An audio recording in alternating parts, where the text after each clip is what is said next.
News చూస్తున్నాం. నటుడు మంచు మోహన్ బాబు తన గన్ పోలీసులకు సరెండర్ చేశారు. తిరుపతి జిల్లా చంద్రగిరి పిఎస్ లో పిఆర్ఓ ద్వారా తన డబుల్ బ్యారెల్ గన్ ను డిపాజిట్ చేసినట్టుగా తెలుస్తోంది. అలాగే ఇటీవల ఫ్యామిలీ గొడవలతో హైదరాబాద్ పోలీసులు గన్ డిపాజిట్ చేయాలని మోహన్ బాబును సూచించారు. దీంతో ఆయన తిరుపతిలోని చంద్రగిరిలో గన్ డిపాజిట్ చేశారు.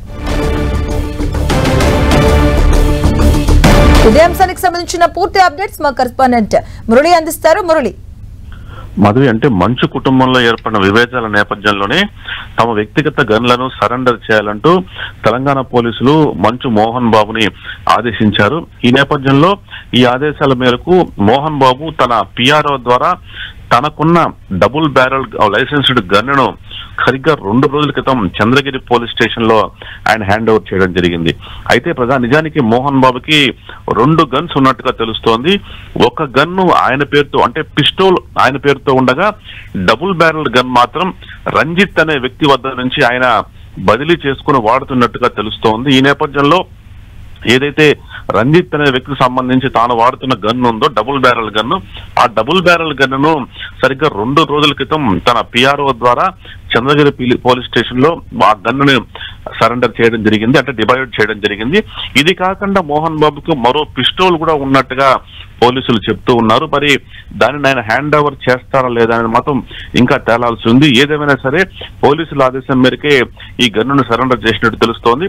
మొత్తంగా ఆ గన్నును కూడా చంద్రగిరి పోలీసులు డిపాజిట్ కింద వారి వద్ద నుంచి తీసుకున్నారు. మరో పిస్టోల్ మాత్రం ఆయనే వాడుతున్నట్టు సమాచారం. ఏదైనా సరే, అంటే తాజా పరిణామాలు మనం చూసాం. గడిచిన 10 రోజులుగా మంచు కుటుంబంలో విభేదాలు, మోహన్ బాబు వర్సెస్ మంచు మనోజ్ మధ్య గొడవలు మనం చూసాం. మోహన్ బాబు మీడియాపై దాడి, తదనంతర పరిణామాల నేపథ్యంలోనే తెలంగాణ పోలీసులు మోహన్ బాబు పైన సీరియస్ అవడం, ఆయనకి నోటీసులు ఇవ్వడం, చివరకు గన్ను సరెండర్ చేయమని చెప్పడం లాంటి ఘటనలు చోటు చేసుకున్న నేపథ్యంలోనే ఆయన ఒక గన్నును ఇవాళ 2 రోజుల క్రితం డిపాజిట్ చేసినట్టు తెలుస్తోంది. మాధవి, మురళి, అంటే పోలీసుల విచారణ కూడా ఆయన హాజరవ్వాలి. యాక్చువల్ గా మరి ఆయన చంద్రగిరి అంటే తిరుపతి రావడం జరిగింది. మరి అక్కడ స్థానికంగా పోలీసుల నుంచి ఏంటువంటి సమాచారం అందుతుంది?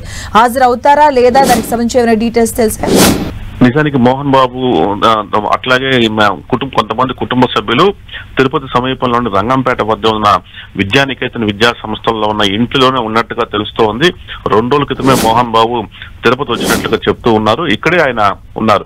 అయితే ఆయన ఇక్కడ పోలీసుల్ని కలిసే అవకాశం తక్కువ. ఎందుకంటే ఈ మొత్తం ఘటన పరిధి అంతా కూడా హైదరాబాద్ లో చోటు చేసుకుంది. ఈ నేపథ్యంలో అక్కడ పోలీసులు ఆయనకు నోటీస్ ఇచ్చిన నేపథ్యంలో తెలంగాణ పోలీసుల ముందే మోహన్ బాబు హాజరు కావాల్సి ఉంటుంది. బహుశా ఆయన ఇవాళ రేపు వెళతారా లేదా లీగల్ గా ఈ విషయంలో తనకున్న అవకాశాలను పరిశీలిస్తారా తేలాల్సి ఉంది. ఏదేమైనా సరే గన్నును మాత్రం అయితే దగ్గరలో ఉన్న పిఎస్ లో సరెండర్ చేయాలన్న నిబంధన మేరకే ఆయన దగ్గరలో ఉన్న చంద్రగిరి పిఎస్ లో సరెండర్ చేశారు.